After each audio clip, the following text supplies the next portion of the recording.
Welcome to your future. A digitally interdependent, hyper-connected, networked world.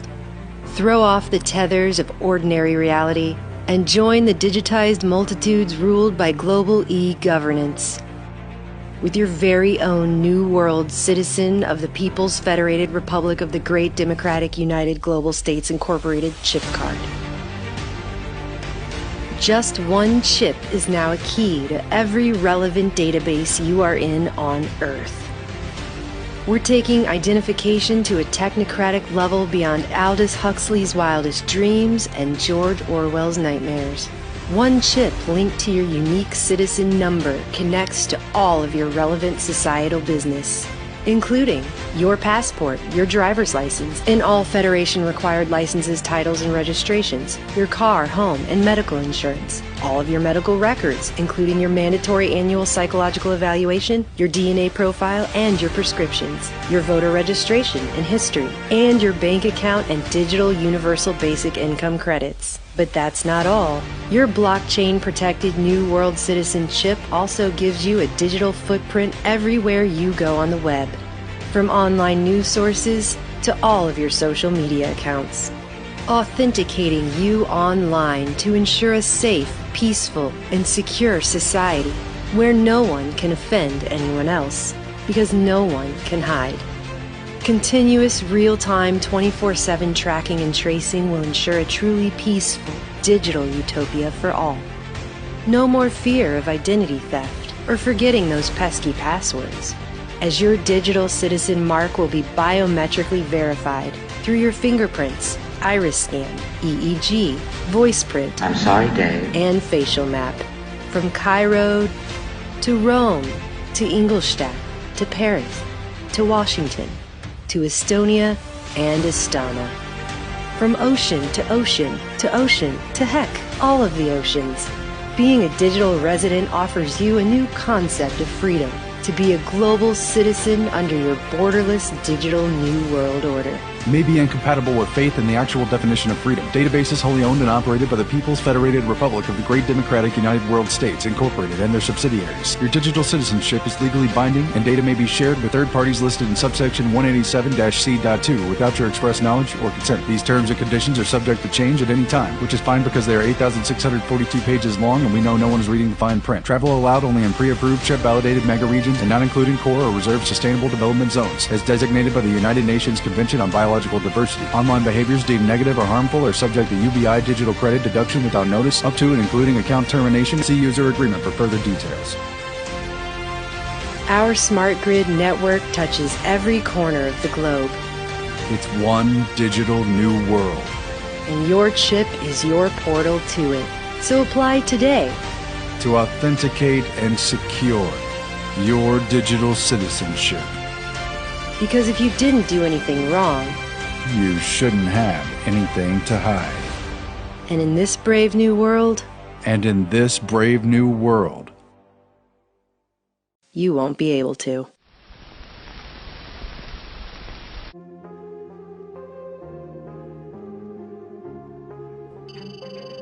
D-Wave's computer runs the mirror of the entire planet. Sentient World Simulation is a matrix-like reality simulating humanity. You are connected as an organic computer. You can do that by programming the third strand of DNA to upload our minds, our consciousness, our memories, our self-awareness into a computer. The Model 512 in 2013, Gordy Rose described as having the equivalent processing power of 7 billion human brains. You are connected as an organic computer.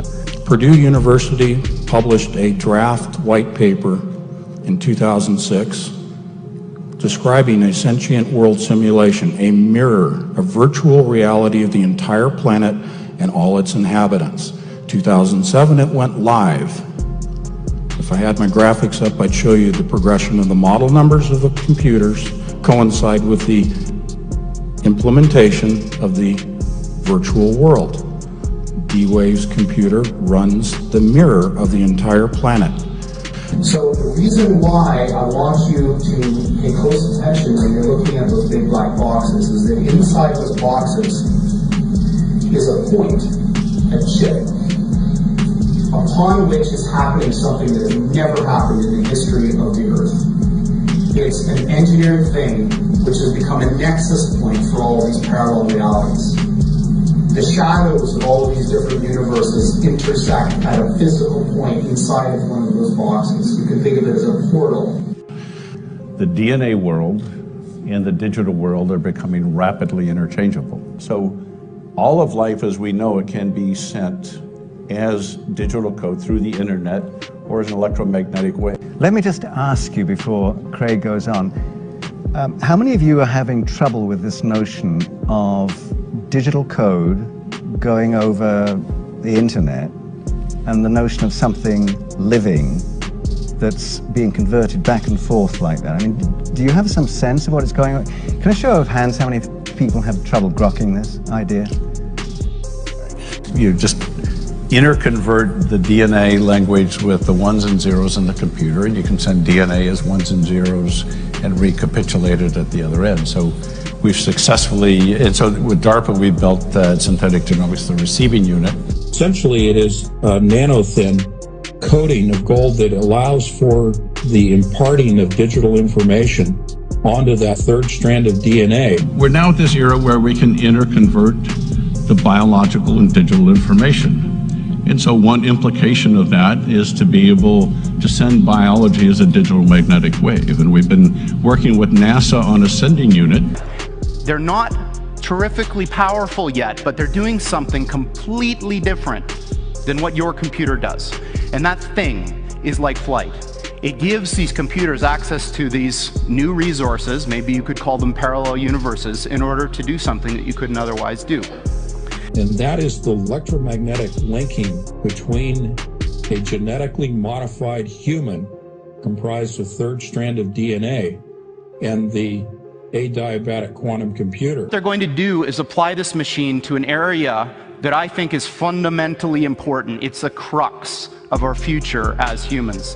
And that's, can we build machines like us? The ultimate aim would be to archive enough data on each individual to be able to make a computer model of everyone on the planet. Right now, we're inside a computer program. Is it really so hard to believe? What we're building in the computer databases represents real life and is both the information that's necessary and sufficient to drive all DNA-based life forms. Remember, going back to the sentient world simulation, peer-reviewed white paper out of Purdue University in 2006. The program went live in 2007, describing humans as a node. And every person on the planet is represented in the computer software as a node. That's a data node, and given an avatar. One of the most important things about this world is that robots can make copies easy. Just like we can easily make copies of movies or music, we can make copies of a robot. Robots can travel electronically. Instead of physically moving across the globe, you send their bits across a communication line, download them into something at the other end, and then they're there. The D-Wave acts as a nexus point between the biological and digital worlds. It creates a bidirectional link between a digital mind and a biological mind. This allows a biological mind to be programmed like a computer. It can augment the human and give an individual superhuman capabilities, or as in the case of targeted individuals, it can be used to destroy a person's life. The voices, images, and sensations a targeted individual perceives are the direct result of being linked to the digital mirror world. It's as if you're in two places at the same time. You are connected as an organic computer. I mean, this is one of the most quote-unquote conspiratory theories that's been around for many years, decades. But the reality is we're now facing the reality of that. It is no longer a conspiracy. The science is done, and you will see this. And this is the next step on from the virtual reality goggles. And this is why it terrifies me, and this is why I'm trying to wake people up. NASA, Google, Amazon, the NSA's computing centers, data collection centers, like in Utah and Texas, all use D-Wave's computers. But they never talk about networking them. They present it to the public as though they operate independently with independent organizations. So how independent is Google? Jeff Bezos, Amazon. Why is he partnered with Google and D-Wave? I became aware of what I describe as a social engineering program and a research and development program that was being carried out by SIS and our client in Seattle, the Amazon Corporation. And I later learned that they were indeed experimenting with, when I say experimenting, voice-to-skull, hive mind, behavior modification technology that is frequency-based and directed at a targeted individual to basically control their entire person. The way it works is a device broadcasts a radio frequency, let's say at an individual, and that radio frequency will hook up with the resonant frequency of the individual's mind or body, or in this case, DNA. The third strand of DNA, our DNA, right now, can be modified through nanoparticles, nanomachines. We have inhaled through the aerosolized chemtrail spraying through our GMO foods. Our environment has polluted us. We have dormant nanocells, nanomachines in our body that will be triggered by microwave impulses.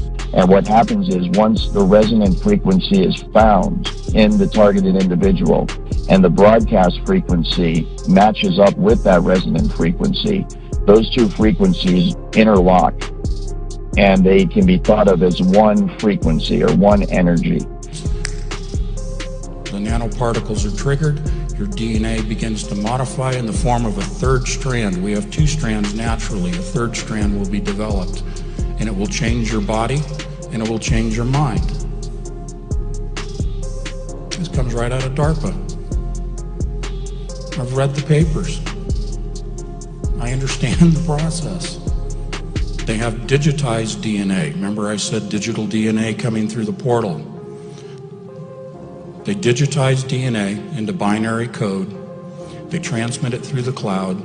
And what happens is between the broadcast frequency and the individual that's receiving the broadcast frequency, once it's resonating, once they are resonating together, a super highway of frequency along which information can be sent is created.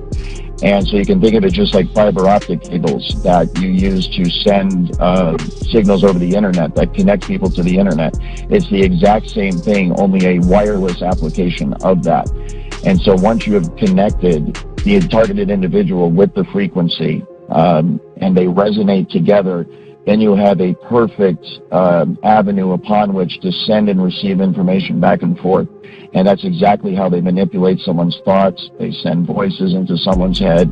They manipulate their emotions. They manipulate their behavior. And then that's also how they receive back from the individual in real time the vital signs, the emotions, the thoughts, what the person's seeing, what the person's hearing.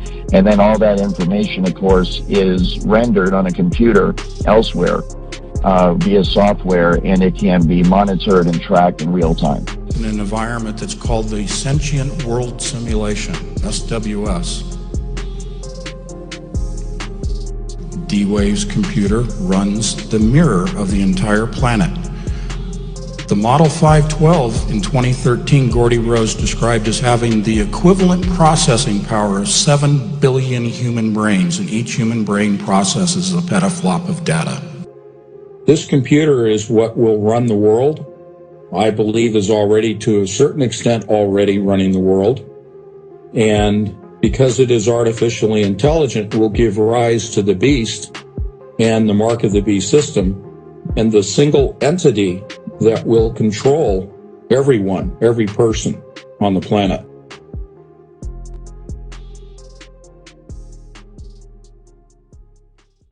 It's going to be very hard to stop. It is going to be very hard to stop. Think about it. You know, it's sort of a one-way path. I've never seen humanity roll back technology, but we need to start talking about this now.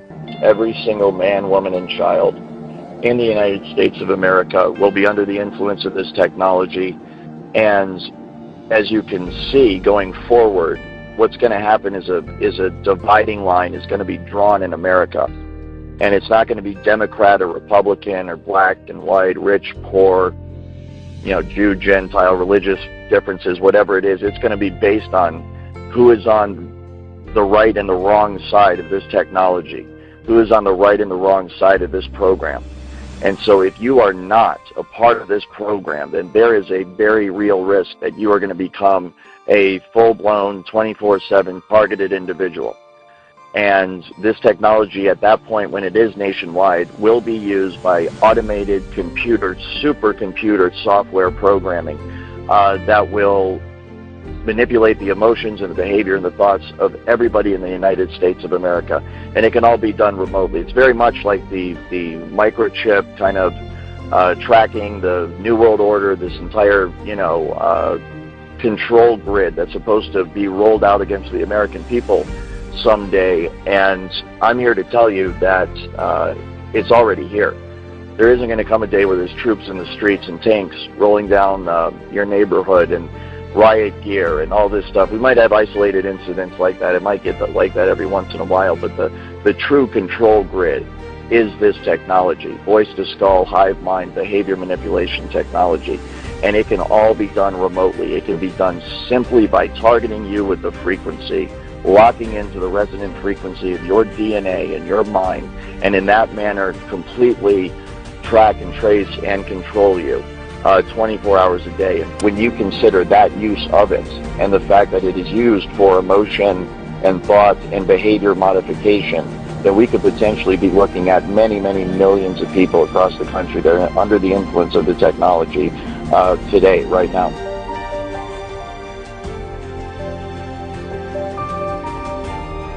At the same time the OPC became operational, the National Security Council approved a radical new policy. It secretly authorized the CIA to conduct programs which were officially non-existent, thereby bypassing the U.S. Congress. The NSC ordered that the new operations be deniable, meaning planned and executed, so that any U.S. government responsibility for them is not evident to unauthorized persons, and that for those uncovered, the U.S. government can plausibly disclaim any responsibility. And that is really the genesis of unacknowledged special access projects. Now, a special access project just means you have to have the clearance to get to it, be read into it, as they say in military speak. But an unacknowledged project, I just want to go through a minute how that works. Let's say that this gentleman is a 4-star general, and I'm a colonel. I made you a 4-star general. But I'm in an unacknowledged special access project dealing with this or some other subject. It can be other things as well. If I am in an unacknowledged project, I am told, and I have one of my most senior military advisors has been in multiple of these. He was in one project that was $2 to $3 billion. He knew it was more than 2 and almost 3 billion in a project that was off the books, no accounting, President didn't know, Congress didn't know, tightly held. A military guy working with some corporate folks. And he told me, he says, here's how it works. He says, they take you to a SCIF, a Secure Communication Intelligence Facility, SCIF. Take all of the equipment off of you, any guns off, cell phones, watches, nothing.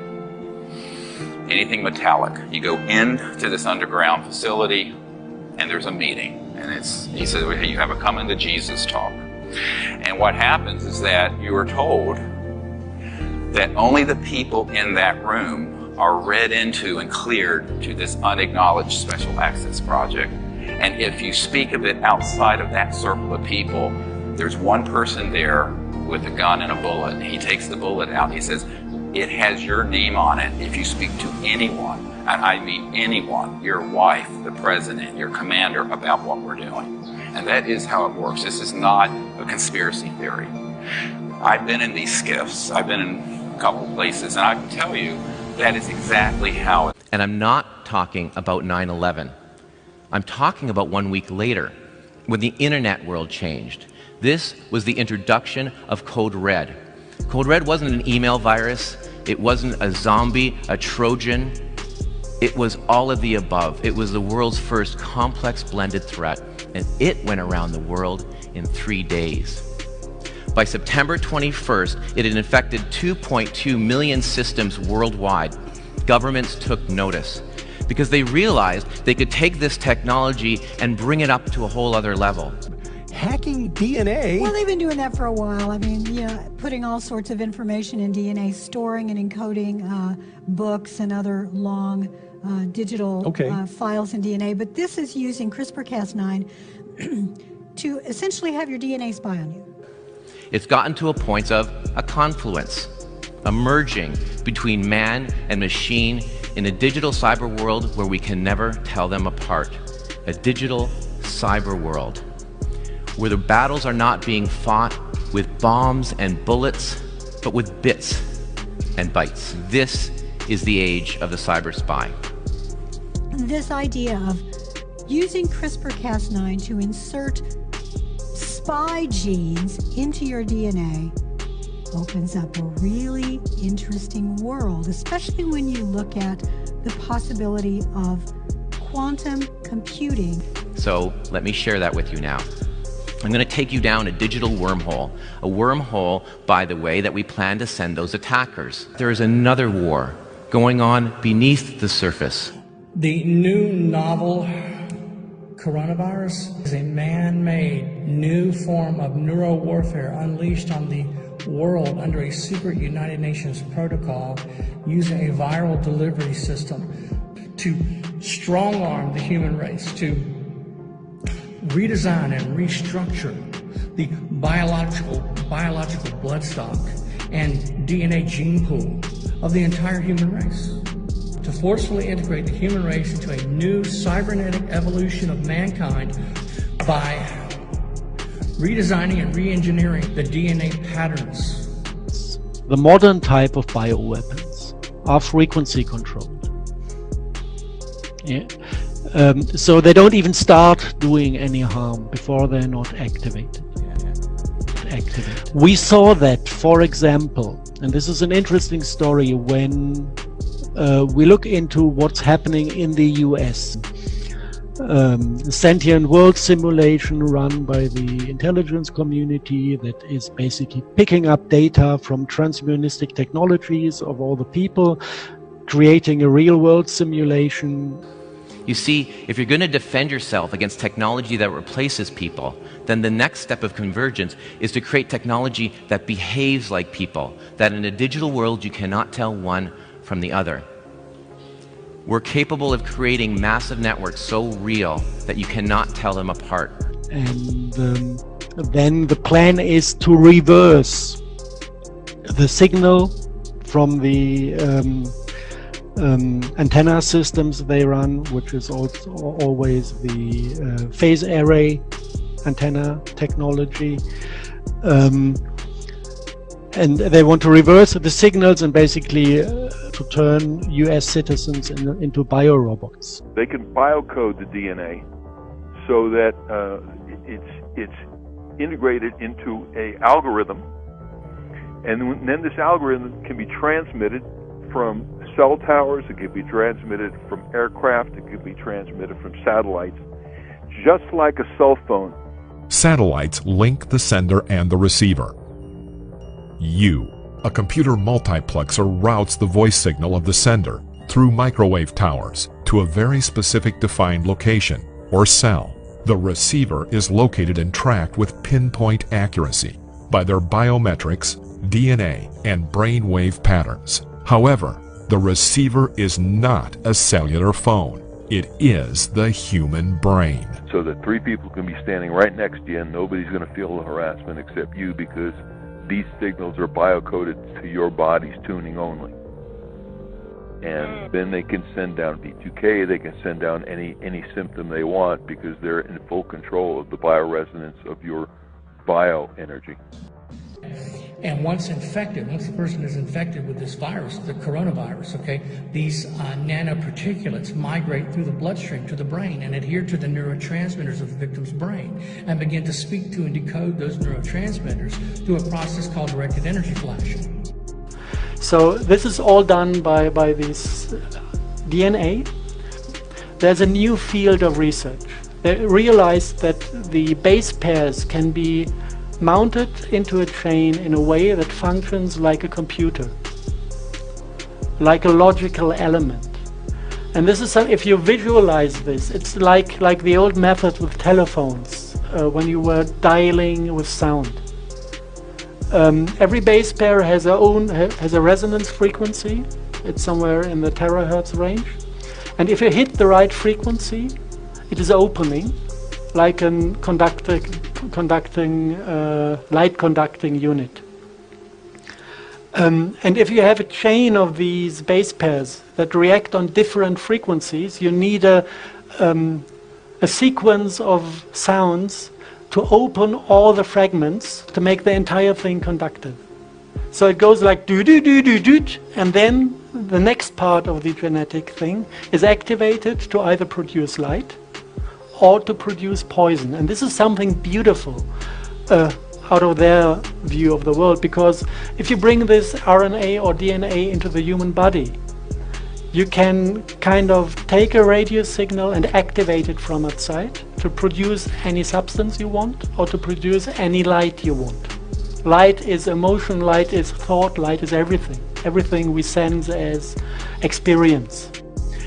There was a community of like 200 scientists who didn't want to support this development anymore, and they united to a group and started to speak out as a group to the public.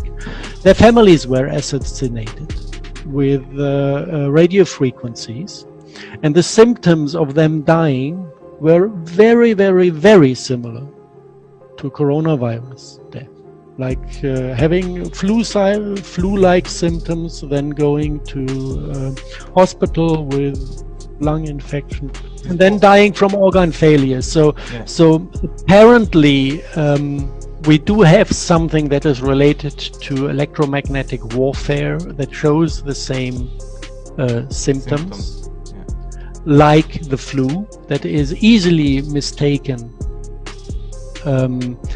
And then we can basically look to see in the United States, this is all a hidden agenda. Nobody is officially talking about the things, even if you have the terms that describe the technological system. So this is an agenda that is rolled out in the hidden in the United States. In China, it is actually the opposite. Yeah. In China, this idea of having a central AI controlling everything is rolled out in public, being sold as an AI goddess, that is kind of the loving mother of the state, taking care of all people, making sure that everything is prospering in harmony.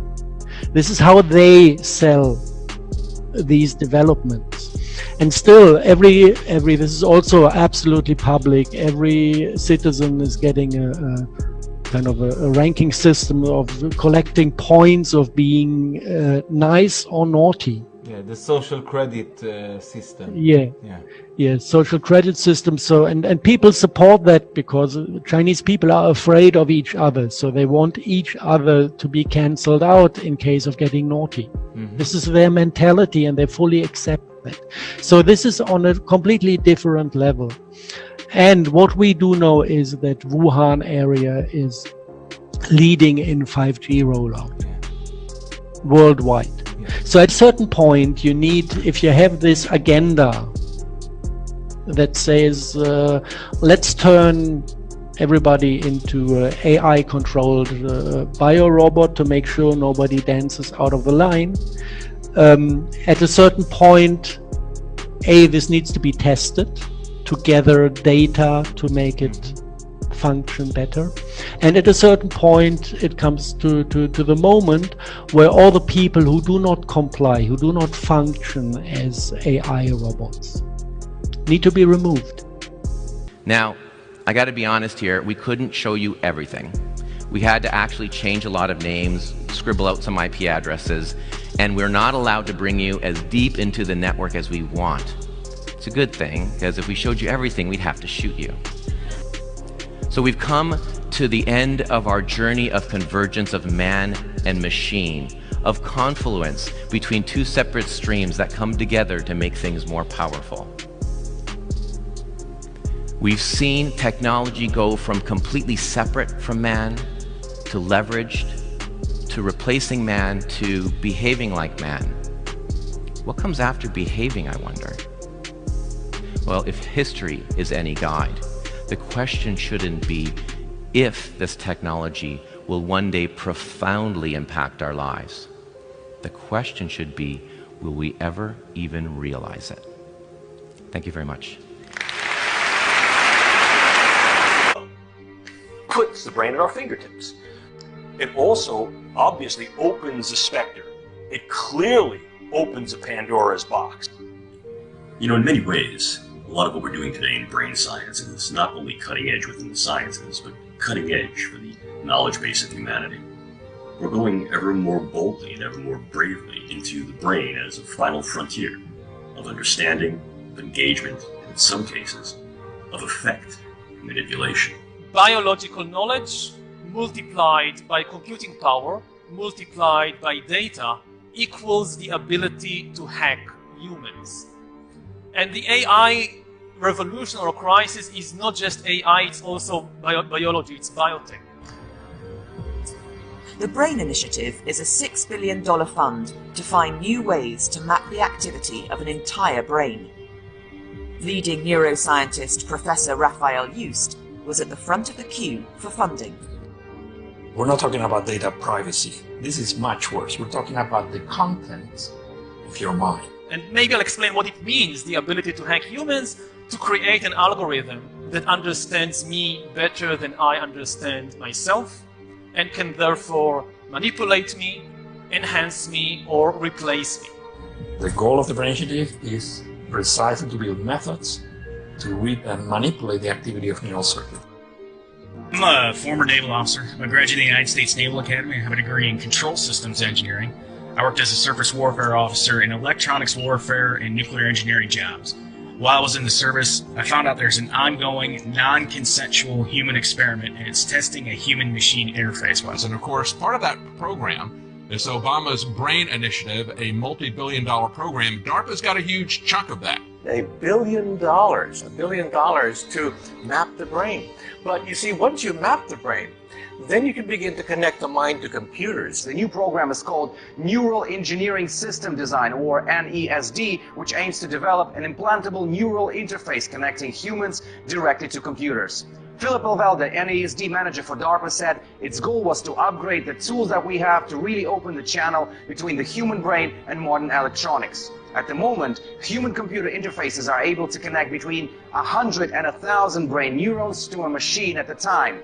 DARPA aims to refine this technology to connect individual neurons. This would give much finer control, reduce noise, and speed up communications between a human and a computer. So basically, they look at you as essentially a computer that they can hack. That's why they're talking about brain hacking. That's why they're talking about their RAM program. You should be very concerned. If they were genuinely concerned about medical issues, and of course, that's not at all what the Defense Department and DARPA are focused on. They're about creating war machines, okay? They're not about doing medical research. If they had any real concern about the veterans, they would be doing something for them in just ordinary care at the VA. So you should be very skeptical of anything that they tell you. If they do come up with a treatment, will they make it available to the vets? I seriously doubt it. They're always saying they're going to do that. We should remember the history of what they did to World War II veterans with PTSD. They gave them lobotomies. DARPA's website confirms the news, also citing that among the program's potential applications are devices that could compensate for deficits in sight or hearing by feeding digital, auditory, or visual information into the brain at a resolution and experiential quality far higher than possible with current technology. Considering that DARPA's research has an end goal of military application, it's not hard to imagine where that could be used. And of course, they're being joined by Lawrence Livermore National Labs. They have, get this, high-fidelity neural recordings. They're trying to do everything they can to map and to record your memory. It's not enough for them to record all of our metadata, not enough for them to record all of our phone conversations, as the former head of the NSA said. He said they want total population control. That's how you do it with these brain projects. Out of disclosure, some of the work that I'm doing here today is funded by the Lawrence Livermore National Laboratories. I'm also funded by the European Union Human Brain Project, specifically the Sub-Project 12, where I'm task leader for dual-use brain science. And I've also done some ongoing work with the Strategic Multi-Level Assessment crew over the past 10 years at the Pentagon, at Dr. Kabayan's group, and with DARPA. The brain is not a large organ. It literally fits in the palm of your hands. And more contemporary brain science is putting the brain, its functions, consciousness, the mind, emotion, behavior, at our fingertips. If we look at an organ that fits in the palm of our hands as the brain does, within its folds, crevices, within its depths, and billions of cells and trillions of connections, is every hope you've ever had, every dream, every nightmare, everything you love, everything you hate, everything you remember, everything you'll plan to be, from birth to the grave. And more than that, perhaps more expansively, the organ that fits beneath our skulls and here within the palm of our hands is the essence of everything that humanity has ever done and will ever be. All of our excellences, all of our evils, all of our benefits, all of our burdens, all of our help, and all of our harms from this little organ. The military, you know, they pioneered the internet, DARPA, and now they are pioneering our interface to our brain. And if you think the internet is big, if you think blockchain is big, this is going to blow it all away. Because there's nothing bigger than connecting our minds to the internet. The hardware that's coming out right now, literally as we speak, is going to blow open the doors for this. We're going to get to a whole new level. Note, this has not been directly addressed, nor has it been entertained by any United States government entity in a public forum. What has gone from the drawing board to the reality is this: the use of neural interfacing and physiological interfacing through the idea of remote-controlled small-scale systems to create a nanoswarm of biopenetrable materials that you cannot see, that can penetrate all but the most robust biochemical filters, that are able to integrate themselves through a variety of membranes, mucous membranes, and wherever, mouth, nose, ears, eyes, and they can be done in such a level that their presence is almost impossible to detect, and as such the attribution becomes exceedingly difficult to demonstrate. The idea here is to put minimal-sized electrodes in a network within a brain through only minimal intervention to be able to read and write into the brain function in real time, remotely. And by affecting the way that brain is built and the way it functions, influence in ways that are kinetic and non-kinetic the attitudes, beliefs, thoughts, emotions, activities, and relative vulnerabilities and predispositions of those individuals for whom may threaten us. It used to be that I need to be exceedingly close to someone to now influence them with a weapon, and now what we see is we create both distal potential as well as much more capable potential to affect them in a variety of different ways. All of us speak to ourselves in our head. That's how it's strange that we have to communicate to ourselves by speaking, right? But we will just sit there talking to ourselves. So as we are talking, there's a certain pattern for every word we say. What they're doing is looking at the pattern in the brain, and then they're matching that pattern, they're putting that into a database. If you think of those words, and the beauty of this is most of the words in the dictionary we don't say. But a subset of these words, actually a small subset, we use all the time. So if you can match the patterns in somebody's brain to the patterns in the database, you can literally start to read their mind. Every time a word comes up, you know it. Oh, that word came up for that individual.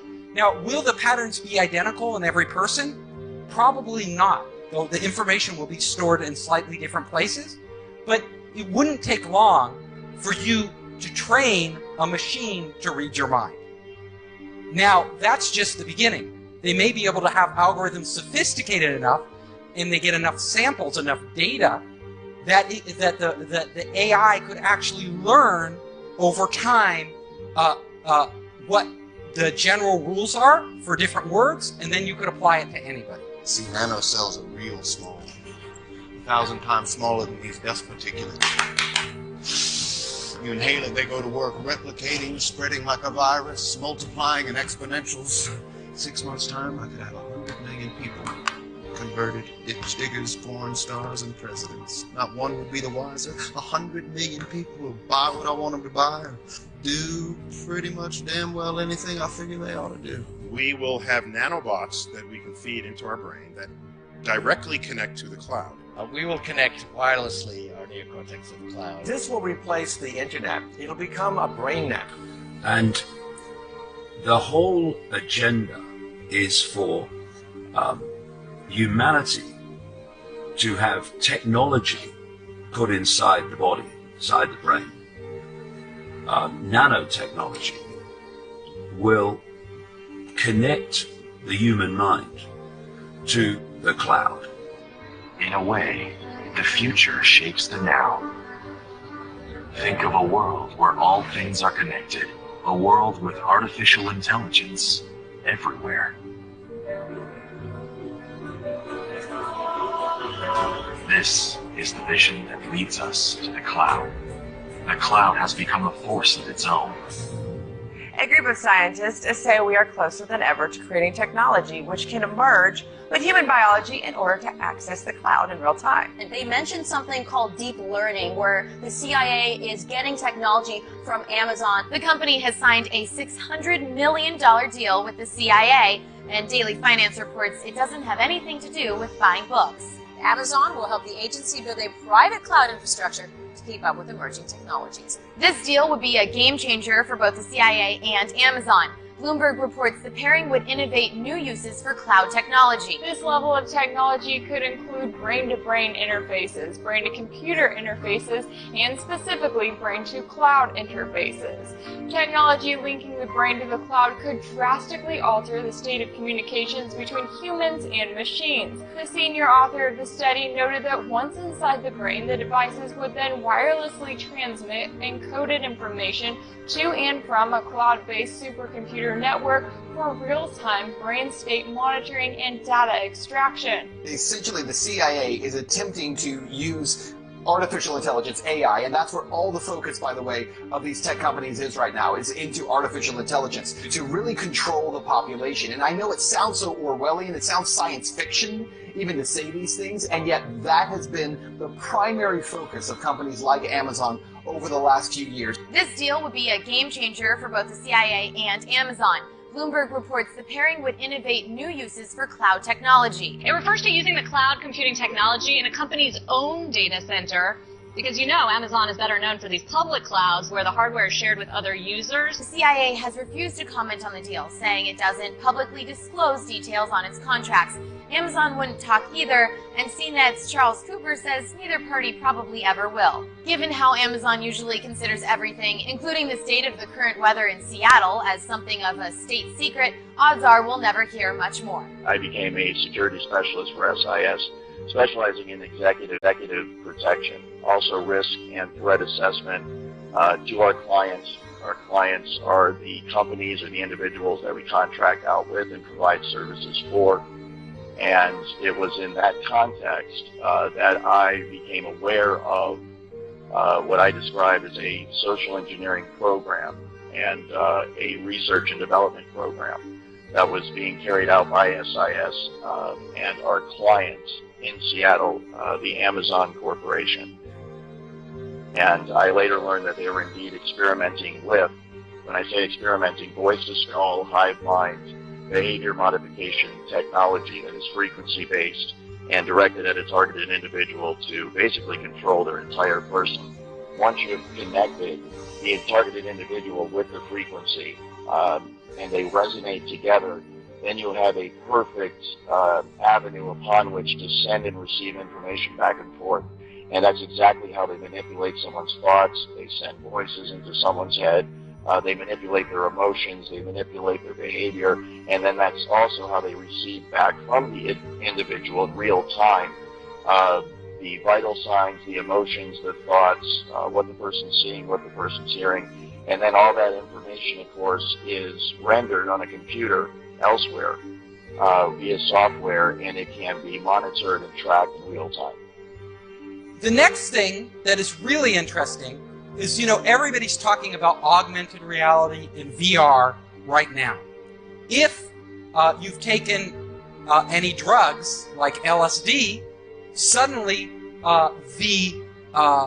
it becomes real, right? Our minds are actually doing AR or VR, right? Putting dragons in the room and creating like all this stuff. We're able to, the point is, we are able to do that with our brains as they exist right now. So there's no need for external hardware. Once we tap into the brain, our minds itself can actually create overlays of AR and VR. If we have algorithms that stimulate the right things and give it the right data, we could literally see a screen pop up, and we call it hallucinating, right? But these would be controlled hallucinations run by algorithms that would give us everything AR would without any glasses, without any contact lenses. This technology can be used to beam images and even motion pictures into one's brain. Images and motion pictures that are so realistic that you think you're actually watching a movie or seeing something in reality. It's like a virtual reality 3D rendering that takes place within the target's mind. Let's imagine that we could take our brain out of our body and keep it alive in a glass box. Then let's get a computer filled with information related to a particular setting, such as image, sound, and smell.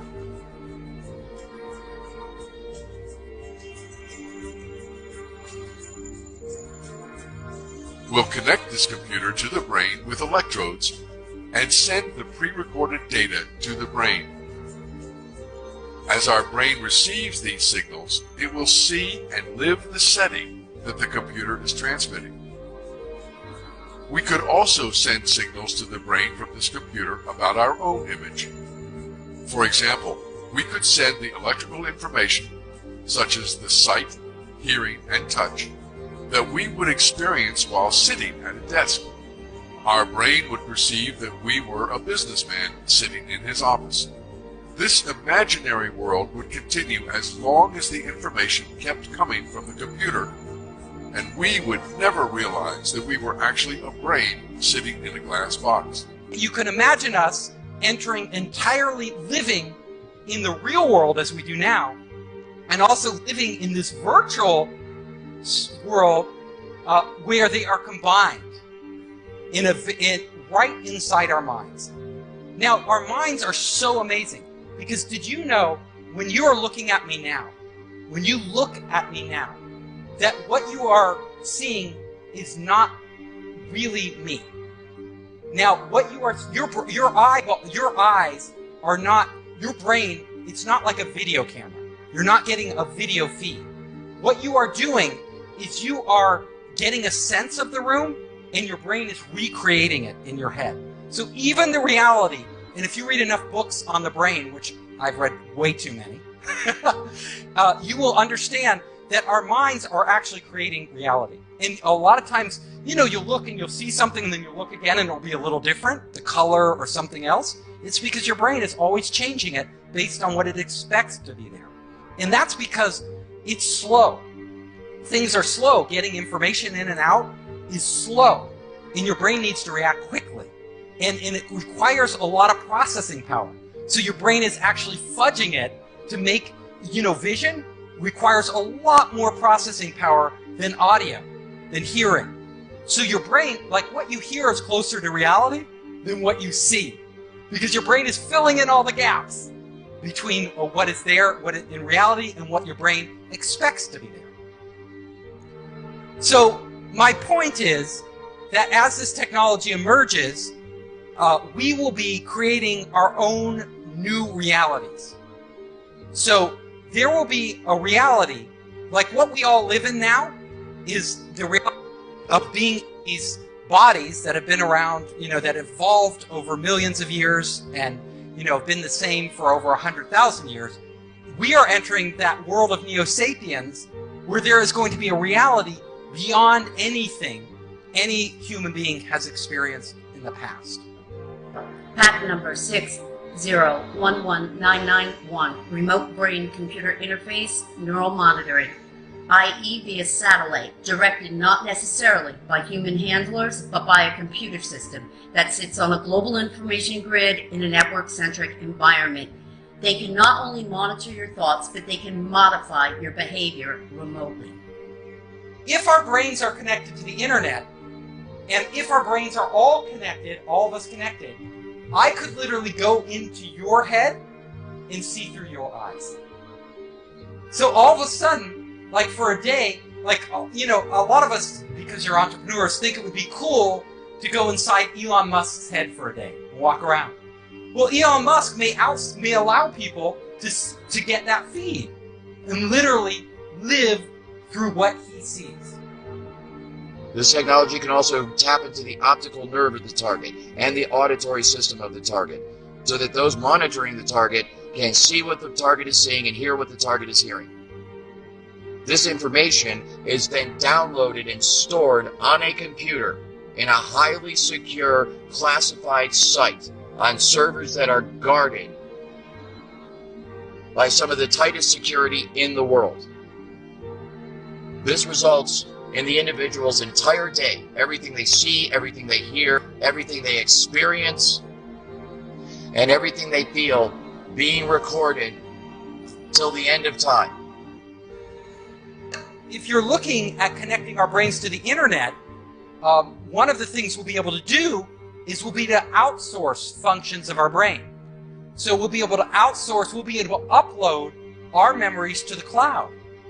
So let's say you don't want to, you want that memory forever, right? You're like, it's automatically probably being stored in the cloud for you without you thinking about it. Just like these automatic backups on your computer, you know? Everything, there's a copy, and there's redundancy, and there's like many versions. I was previously at the Institute for Neurocomputation at UCSD, as well as with a number of members of my team, and we were focusing really on brain-computer interfaces and on advanced methods for neural state decoding to interpret the signals that come out of our brains and relate them to behavior and cognition. So we provide a RESTful API framework. Actually, we're, I think, the world's first platform for neurocomputation operating on the cloud through a web API interface in real time. So you can push your biosignals to the cloud through a few API calls. Then we have a large amount of sophisticated signal processing that's spun up to make sense of that data. And then with a few more lines of code through, again, a simple REST API, you can get back a meaningful result. And all that happening in real time. It's a scary proposition to think that every biosignal from us will be one day measured, but if it is, I'd like to know that I'm in control of that data and not the NSA. Oh, absolutely. The capacity to do that is being set up. That's a chilling assessment from Bill Binney, who worked at the NSA for nearly 4 decades, starting as a data analyst in the days before desktop computers. Without verbalizing anything, you could literally start to communicate with other people. So my lecture, we could all be standing here silently. I could just be communicating it to you. I could be talking, you would talk to people, you could literally have conversations with people without ever getting on your phone anywhere in the world. You know, goodbye WeChat or Google Hangouts. We could all just be on our brainwaves, right? Communicating with our friends, they could be dropping in on us. Very strange if we think about it. So that when that person goes to speak out about it, when they go to seek help from their fellow human beings, and their fellow human beings say, what is it that's happening to you? The target will then say, I'm hearing voices inside my head. But these would be controlled hallucinations run by algorithms. And they will conclude that this person must be crazy. And as a result, they will recommend psychological evaluation for that person. You can see the way this is going to go, and the way it is going right now. As good people, helpless people that are being abused and tortured and enslaved and experimented upon in America today, American citizens cry out for help from their fellow Americans, and their fellow Americans say, why don't you take some Prozac because we think you're schizophrenic? Well, this is a highly technical program. All of the symptoms are induced by a technology that is so fucking sophisticated, it is horrifying beyond description. We call it hallucinating, right? but these would be controlled hallucinations run by algorithms that would give us everything AR would without any glasses? The system then takes those algorithms and correlates communication and behavior data. When I say communication and behavior data, what I'm referring to is impulses and identifiers, okay? And then that brain activity is then sampled, remotely measured, and then integrated back into RNN data for the purposes of creating a cognitive model of the victim's brain. But as soon as we connect our brains to the internet, emotions are also data. We could start literally to feel somebody else's pain. And now we say, I feel your pain. We don't really feel their pain. But in the future, we may actually really feel their pain. Like if they're sad, all of a sudden we could tap in, to your wife or girlfriend or boyfriend, and you could be like, oh my God, I feel your pain. I feel your anxiety, This technology can also be used to manipulate the emotions of the target. It can induce fear, love, hate. It can cause you to be nervous. It can cause you to be confident. It can cause you to be depressed. It can cause you to be happy. It can cause you to feel any fucking emotion at any time by artificially inducing them. So, like any technology, there are great things we could do, and then there are very horrible things that could result from it that are unanticipated. Now, if somebody hacks into your cell phone or your bank account, they can steal your identity. But it's not your real identity. It's more like your money. And that's bad enough, right? That's pretty bad if you get hacked. And they steal your, they do identity theft. But if they're connected, if your brain is connected directly to the internet, then it will be real identity theft. They could take you. They could literally erase you. They could reprogram you in a way without you even knowing it. So you think you're in control of your own will, but it's actually somebody else. It can literally stop your own thoughts from happening and replace them with other thoughts by sending thoughts to your head. And it's so sophisticated that you cannot tell where these thoughts are coming from. There's no way to discern that they are coming from somewhere other than your own mind. So you can imagine how bad this would be for people that don't even realize this technology exists.